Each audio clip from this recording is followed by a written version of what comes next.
Bismillahirrahmanirrahim. Innal hamdalillah nahmaduhu wa nasta'inuhu wa nastaghfiruh wa na'udzu billahi min syururi anfusina wa min sayyiati a'malina may yahdihillahu fala mudhillalah wa may yudlil fala hadiyalah wa asyhadu an la ilaha illallah wahdahu la syarikalah wa asyhadu anna Muhammadan abduhu wa rasuluhu la nabiyya ba'dah. Allahumma shalli wa sallim wa barik ala nabiyyina Muhammadin wa ala alihi wa sahbihi wa man tabi'ahum bi ihsanin ila yaumil amma ba'd. Qala liman rahimani wa rahimakumullah.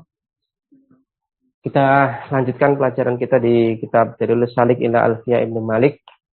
Masuk pada pembahasan bait ke-199 dan 200 berkenaan tentang al-atfu 'alal ismi ma'a tikrarila. Atau pada isim la disertai dengan pengulangan kata lanya.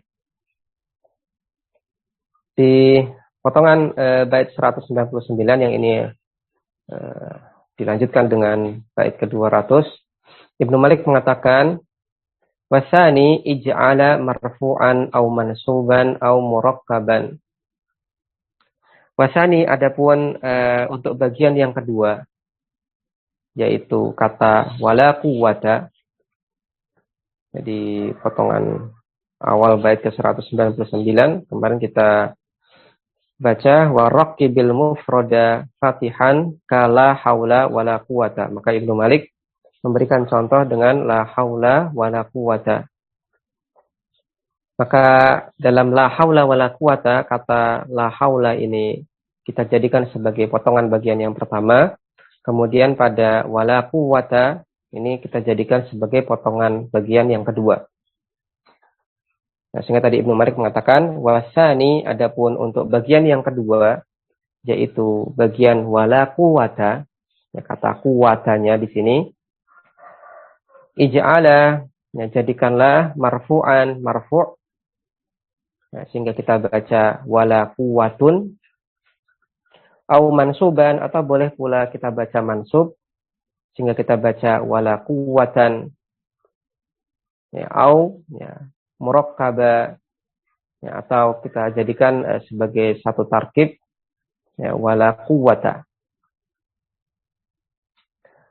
Fa in rafa'ta awwalan, ya, apabila engkau rafa'kan awalan bagian yang pertama yaitu kata haulanya, kita baca la haulun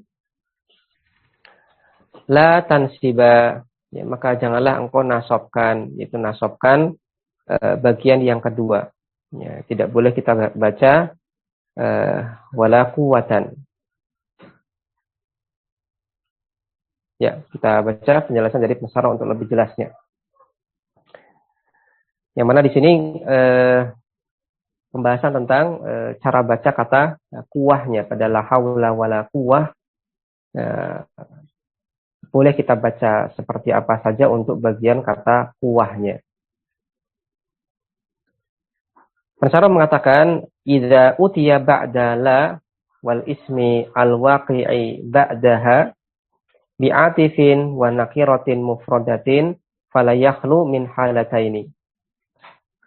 Apabila didatangkan setelah la nafiyah lil jin, setelah kata la dan isim yang terletak setelahnya, apabila setelah la dan juga isim yang terletak setelahnya itu didatangkan bi'atifin, didatangkan atif, ya, pengalat pengatof yaitu huruf atof, wa nakiratin mufradatin, ya, dan isim nakirah yang mufradah berupa satuan kata, fala yakhlu maka tidaklah terlepas min halataini dari dua keadaan. Tidak terbebas dari dua keadaan, terlepas dari dua keadaan. Ya, maka di sini apabila setelah la dan isimnya, ya, la dan isimnya itu terdapat huruf atof, kemudian setelah huruf atof ini terdapat isim nakirah yang berupa satuan kata, maka tidak terlepas dari dua keadaan. Pada nakirah mufradah, ya bi'atifin wa nakiratin mufradatin, mufradah di sini bukan artinya isim mufrad, namun maksudnya adalah satuan kata. Al-ula, yang pertama adalah an tatakarrara la, la-nya berulang.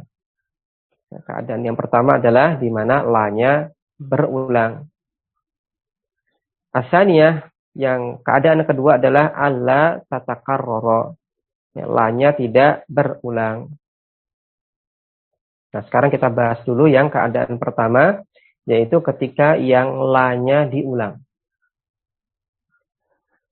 Fa'in takarrorat la, apabila la-nya itu berulang, fala yakhlu, maka tidak terlepas ismula al-ula al-ma'tufu alaihi min salasi halatin. Maka isim la yang pertama, yaitu bagian ma'tuf alaihnya, ada istilah ma'tuf dan ma'tuf alaih. Ya, ma'tuf itu sama dengan atof. Ya, ma'tuf alaih itu adalah kata sumbernya. Misalkan pada tadi la haula wala quwata. La haula wala quwata illa billah. Maka kata haulnya ini adalah ma'tuf alaih.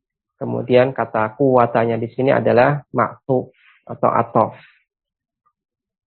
Ya, maka dibahas di sini apabila la-nya berulang, maka isim la yang pertama yaitu kata haula, kita pakai contoh yang la haula wala quwata, kata haulanya di sini yaitu bagian ma'tuf alaihnya tidak terlepas dari min salasi halatin, 3 keadaan. Al-ula, keadaan yang pertama adalah an yakuna mabniyan. Yang pertama adalah di mana dia berkeadaan mabni likaunihi mufradan, karena dia berupa mufrad, yaitu berupa satuan kata. Keadaan yang pertama adalah ketika kata yang pertama ataupun isim la yang pertama ini kita anggap mabni, ya, karena dia adalah isim nakirah yang berupa satuan kata yang terletak setelah la nafiyah lil jins, maka kita mabnikan la haula. Qaulihi sallallahu alaihi wasallam, sebagaimana sabda Nabi sallallahu alaihi wasallam, ala adulluka ala babin min abwabil jannati. Ya, maukah engkau aku tunjukkan salah satu pintu daripada pintu-pintu surga? Ya. Kemudian Nabi Shallallahu Alaihi Wasallam mengajarkan zikir la haula wala quwata illa billah. Tidak ada daya untuk meninggalkan maksiat dan juga tidak ada kekuatan untuk melaksanakan taat kecuali atas izin Allah, kecuali dari Allah. Maka di sini pada la haula, ya, ini kita baca mabni haula. Kita lihat footnote nomor 1 pada la haula wala quwata illa billah, i'rabnya ataupun khobar la-nya mana dijelaskan oleh Pensaro di footnote nomor 1. Khobarul la mahdhufun. Khobar la pada la haula wala quwata illa billah itu adalah mahdhuf, dihapus. Takdiruhu, kalau dimunculkan maka nanti munculnya adalah la haula lana. Nah, kita takdirkan la haula lana, tidak ada haul, ya, daya lana, ya, bagi kita. Itu daya ataupun daya bagi kita untuk meninggalkan maksiat. Atau boleh pula kita andaikan ya, khobarnya di sini adalah kata maujudun, sehingga kalimat lengkapnya adalah la haula maujudun. Tidak ada daya maujudun yang ada.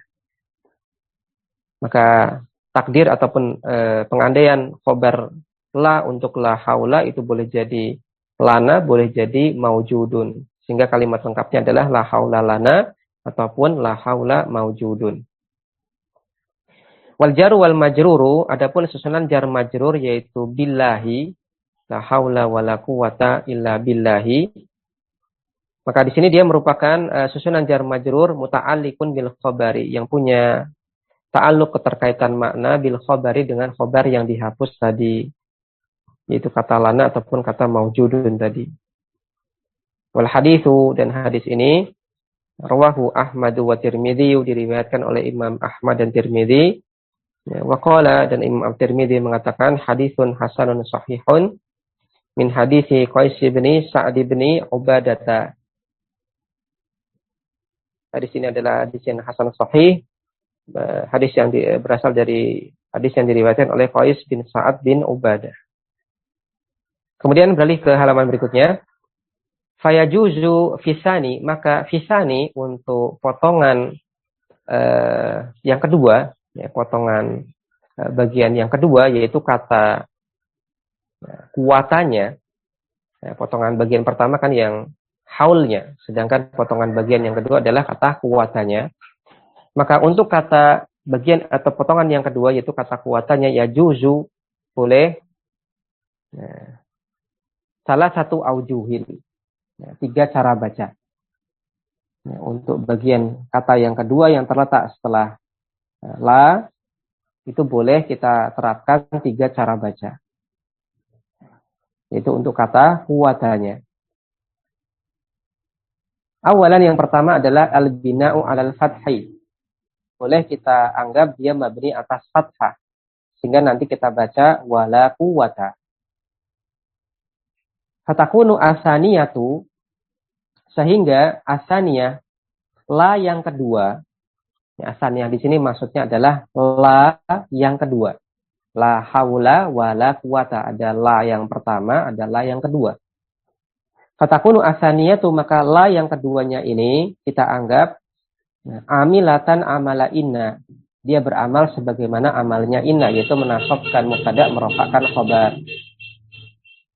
Wal wawu, adapun huruf wawunya, wala quwata, wawunya di sini atifatun, merupakan huruf ataf. Dan di sini kasusnya adalah min babi atfil jumali awil mufrodati. Nah, kasusnya adalah boleh jadi mengatofkan antar jumlah, mengatofkan antar kalimat, atau boleh juga bisa kita anggap mengatofkan antar satuan kata. Ya, intinya kasusnya adalah atof. Ya, kasusnya adalah atof. Entah itu atofnya adalah atof antar jumlah, entah itu atofnya antar satuan kata. Nah, itu adalah cara baca yang pertama, yaitu boleh kita anggap mabni atas fathah pula. Dengan alasan ini kasusnya adalah atof, entah atofnya ini kasusnya atof antar jumlah atau atof antar satuan kata. Kita lihat footnote nomor 1. I'lam, ketahuilah, anna khobarola al-mukarrarati qad yakunu mahdhufan. Ketahuilah bahwasanya khobarla yang diulang kadang-kadang itu dihapus. Nah, jadi khobarla untuk la yang perulangan. Nah, jadi bukan untuk la yang kedua, untuk la yang pertama. Ya, tapi untuk la yang kedua, la yang diulang, itu boleh jadi dihapus. Ya, khobar la yang mukarrarah yang berulang tadi itu kadang-kadang dihapus. Contohnya adalah dalam kalimat la taliba maujudun wala mudarrisa. Nah, tidak ada satupun siswa yang dijumpai dan tidak pula satupun guru. Maka pada la taliba maujudun, kata taliba di sini adalah isim la, kemudian maujudunnya adalah khobar la.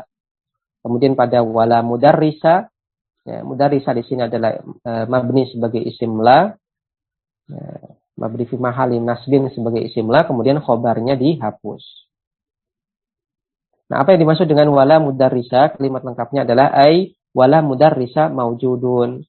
Ya, dan tidak ada satupun guru maujudun yang dijumpai. Ya, maka ini kadang-kadang khobar la untuk yang kedua, la yang kedua itu kadang-kadang dihapus. Maka yakunu madhkuron, dan juga kadang-kadang khobar la untuk la yang kedua ini juga disebutkan dalam kalimat.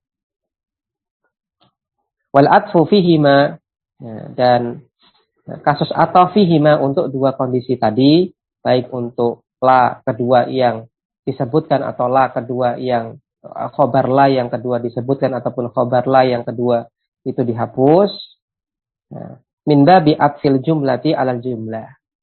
Kasusnya adalah mengatofkan jumlah pada jumlah yang lain.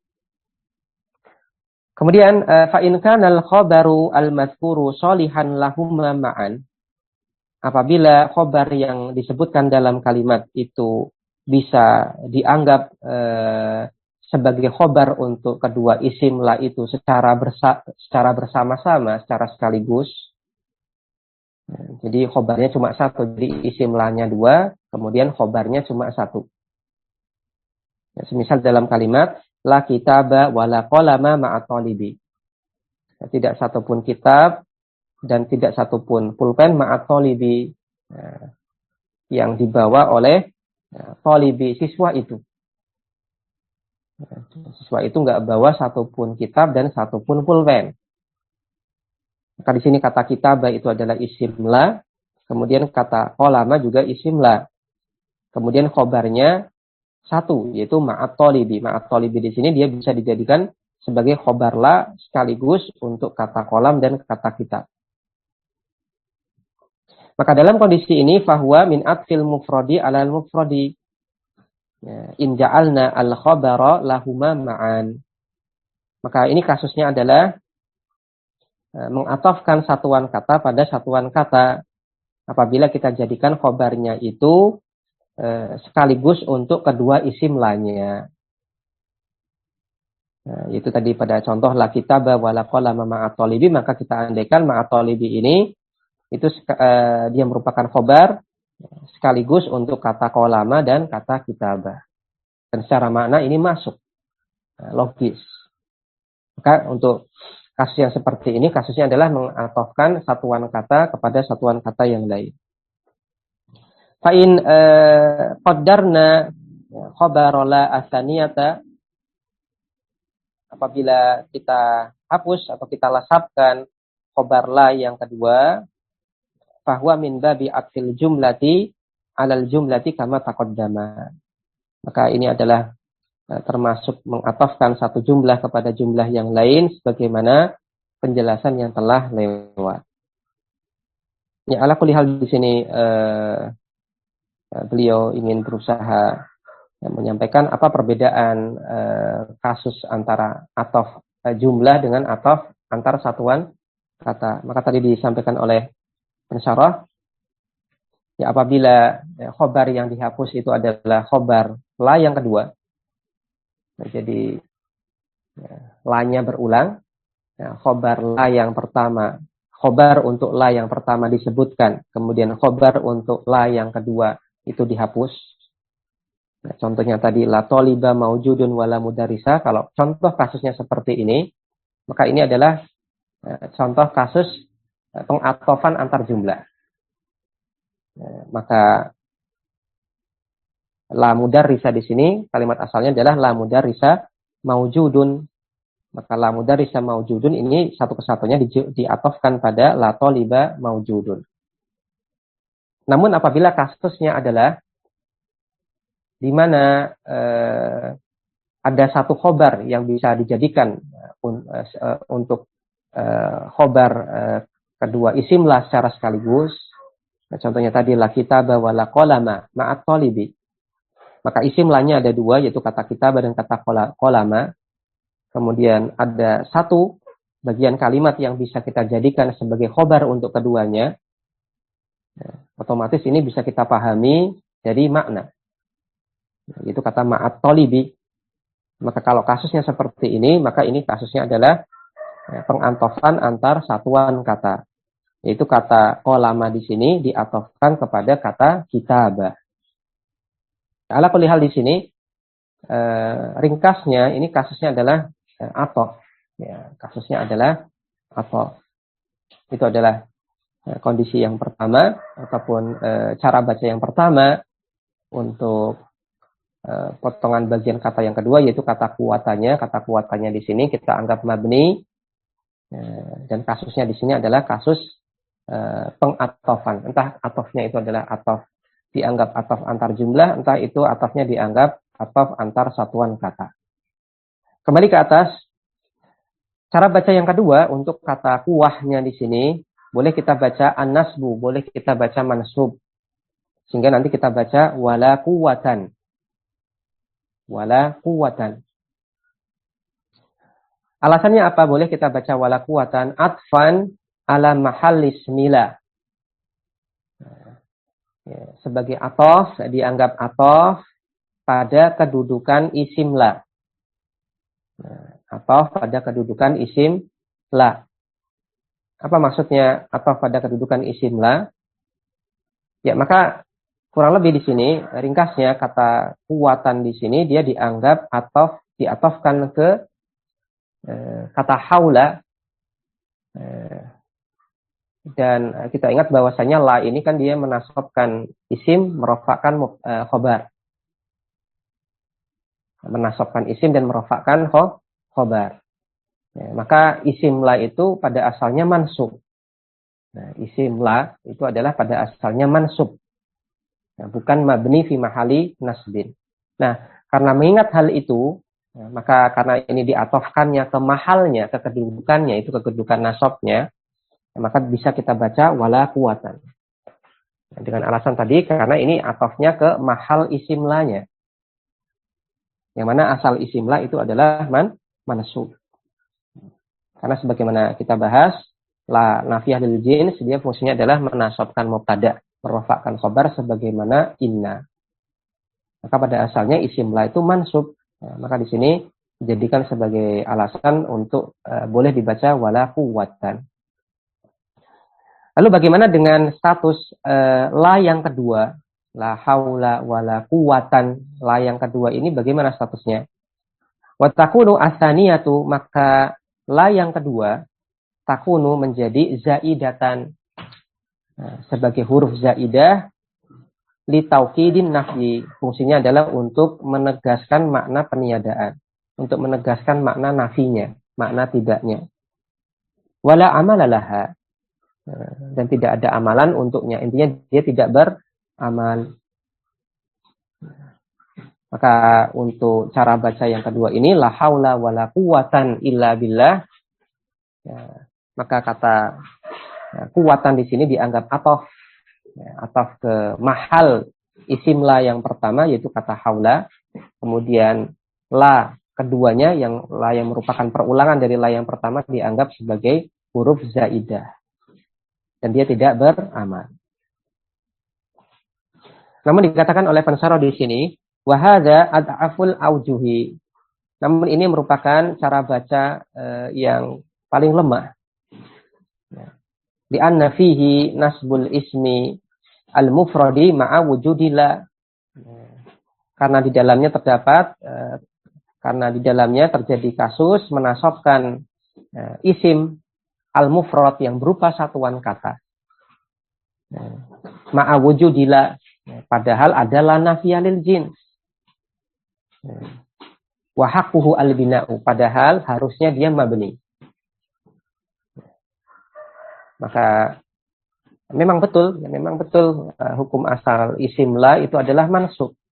Sebagaimana dikatakan oleh para ulama bahwasanya fungsi la adalah fungsi la nafiyah lil jins adalah sebagaimana inna. Dia menasabkan mubtada, merofakkan khobar. Namun ada kondisi ketika isim la-nya itu adalah berupa satuan kata. Maka kalau isim la-nya berupa satuan kata, maka harus kita mabnikan. Nah, harus kita mabnikan. Nah, ini yang jadi alasan yang disampaikan oleh Pensaro untuk mengatakan, namun ini cara baca yang paling lemah. Alasannya apa? Nah, lalu ini ada isim satuan kata terletak setelah la nafiyah lil jins. Harusnya dia mabni, kok malah ini dinasabkan.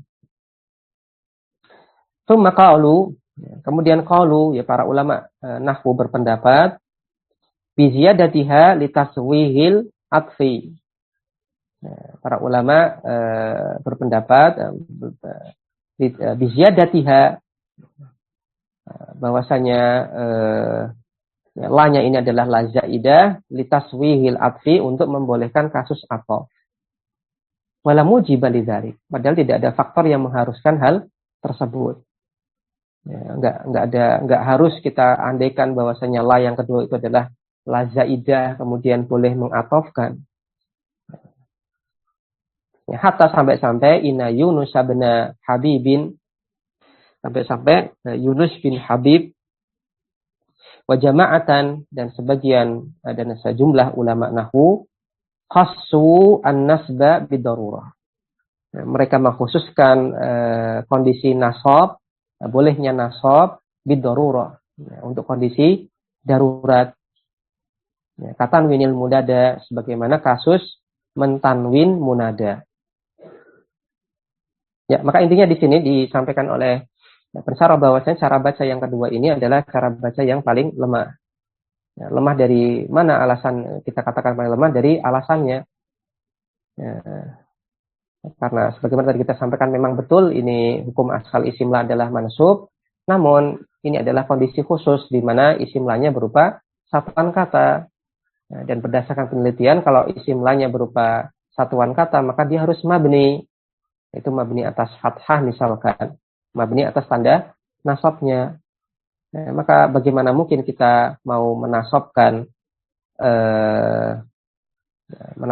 ini padahal dia harusnya mabni.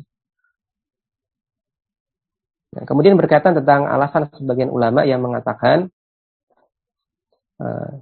bahwasanya la yang kedua ini adalah la zaidah, supaya ini bisa dianggap atof.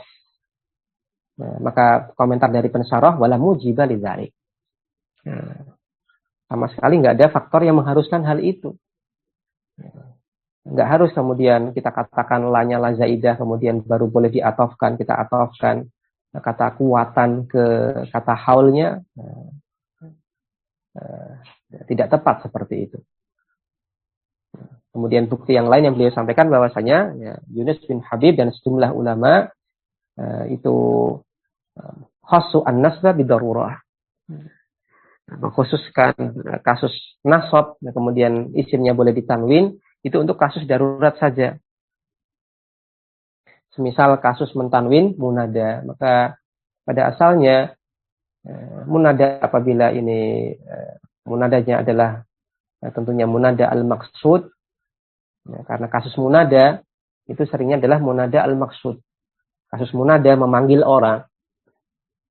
Memanggil orang itu adalah biasanya pada asalnya adalah memanggil orang yang sudah spesifik. Dan untuk memanggil orang yang sudah spesifik itu mabni, tidak boleh tanwin.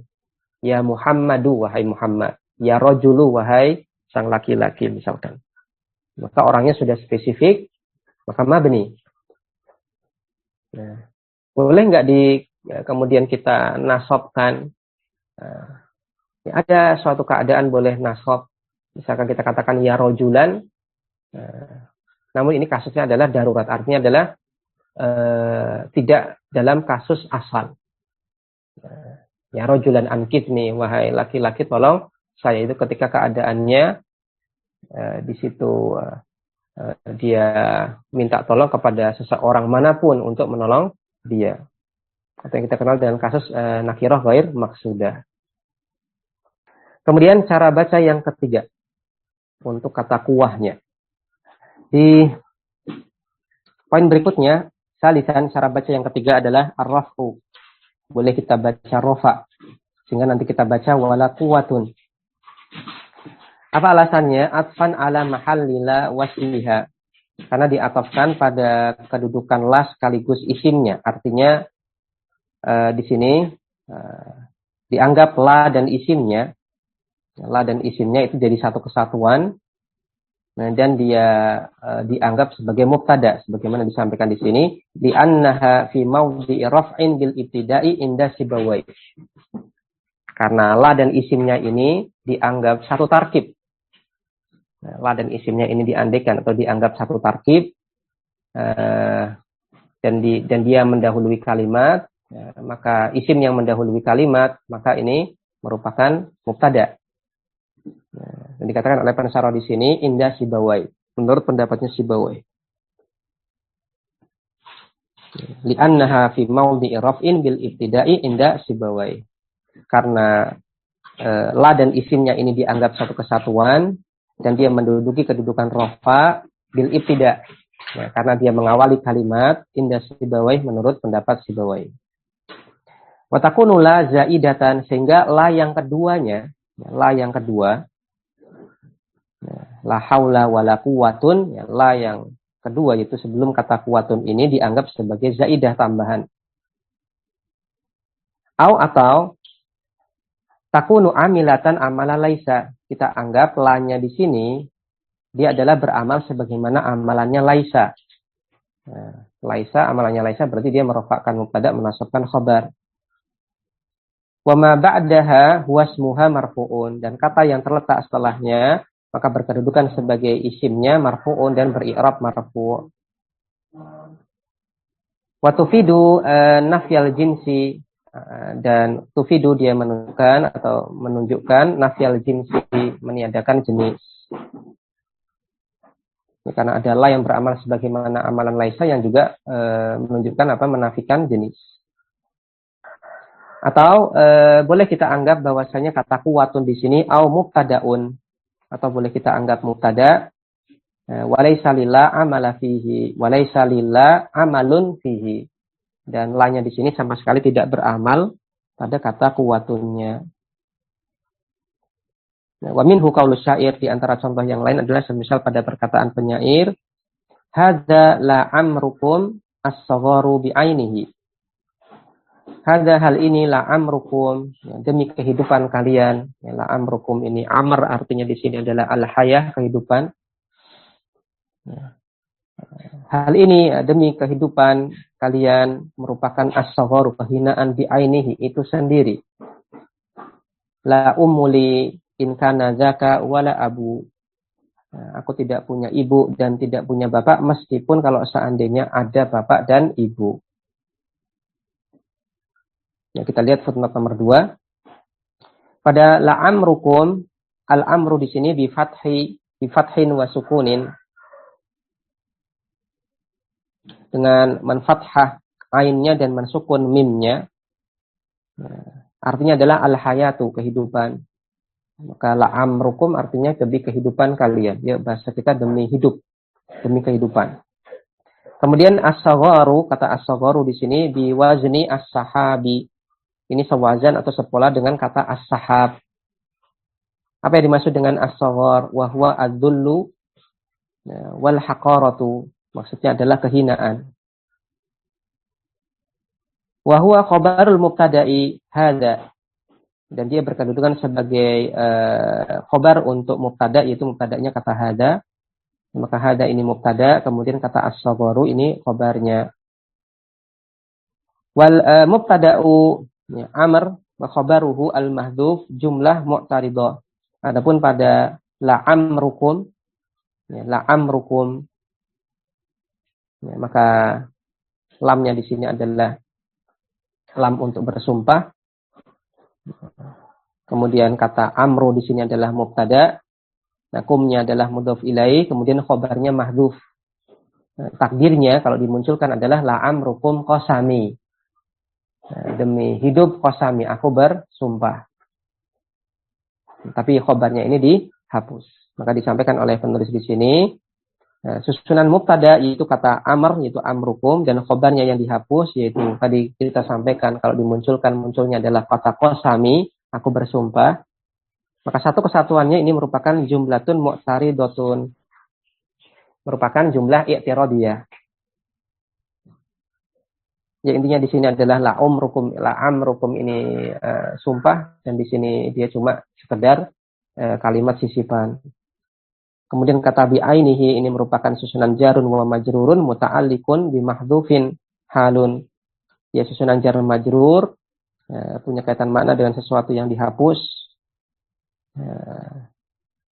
Halun berkedudukan sebagai hal. Apa Ustaz yang jumlatun mu'taridatun itu maksudnya apa ya Ustaz? Untuk jumlah mu'taridah itu artinya adalah kalimat sisipan. Jumlah i'tiradiyah. Jumlatun mu'taridah itu sama aja dengan jumlah i'tiradiyah. Jadi dia kalimat sisipan. Ya, semisal contoh yang lain, semisal rahimahullah, ya, rahimahullah, kemudian sallallahu alaihi wasallam, radhiyallahu anhu, dan seterusnya. Ya, kalimat-kalimat seperti itu diistilahkan dengan jumlah i'tiradiyah. Jadi dia merupakan kalimat, namun fungsinya adalah sekedar disisipkan dalam kalimat tersebut. Ya, contohnya tadi untuk misalkan dalam rangka beradab kepada Rasulullah, ketika kita katakan Rasulullah, maka adab kita adalah dengan mengucapkan shalawat sallallahu alaihi wasallam. Maka jumlah i'tiradiyah ini merupakan kalimat sisipan, dan dia sebenarnya tidak punya kaitan pokok dengan inti pembahasan kalimat. Contohnya tadi la umruka ini sekedar sumpah saja. Kalau seandainya pun nggak ditambahi sumpah pun nggak masalah, kalimatnya masih sempurna. Itu jumlah mu'taridah atau jumlah i'tiradiyah. Ya, syukur. Ya, maka yang jadi syahid dalam bait syair tadi adalah pada wala abu, ya, wala abu. Asalnya adalah wala abun. Cuman di sini karena kebutuhan syair, sekarang kebutuhan syair, maka tanwinnya dihilangkan. Ya, ada pertanyaan, apakah kata la'amruka termasuk halaf bi ghairillah, bersumpah dengan selain Allah? Iya. Nah, ini bersumpah dengan selain Allah. Namun ada kondisi-kondisi di mana orang Arab itu dohirnya sumpah. Dohirnya pakai sumpah. Cuman maksudnya tuh bukan bersumpah. Jadi orang Arab itu juga punya kebiasaan. Dohirnya dia pakai lafaz-lafaz yang menunjukkan sumpah. Nah, tapi maksudnya adalah cuma taukid. Cuma taukid kalimah, bukan betul-betul bersumpah. Nah, kalau sumpah itu biasanya digunakan untuk mentaukid sesuatu yang ingin dia lakukan. Nah, mentaukid sesuatu yang ingin dia lakukan. Nah, ada kondisi-kondisi, contohnya di sini misalkan untuk penegasan informasi saja, bukan untuk menunjukkan dia mau melakukan apa. Nah, bukan untuk menunjukkan dia mau melakukan apa. Nah, untuk di antara kondisinya adalah ketika cuma penegas informasi, maka orang Arab ini ada kebiasaan mereka menggunakan lafaz-lafaz yang zahirnya sumpah, tapi maksudnya adalah cuma taukid saja, bukan dalam artian sumpah dengan artian tadi mau melakukan sesuatu. Maka sebagian ulama mengatakan dilihat konteksnya di sini. Demikian, wassallallahu ala nabiyina Muhammadin wa ala alihi wa sahbihi wasallam. Subhanakallahumma wa bihamdik asyhadu an la ilaha illa anta astaghfiruka wa atubu ilaik. Wassalamualaikum warahmatullahi wabarakatuh.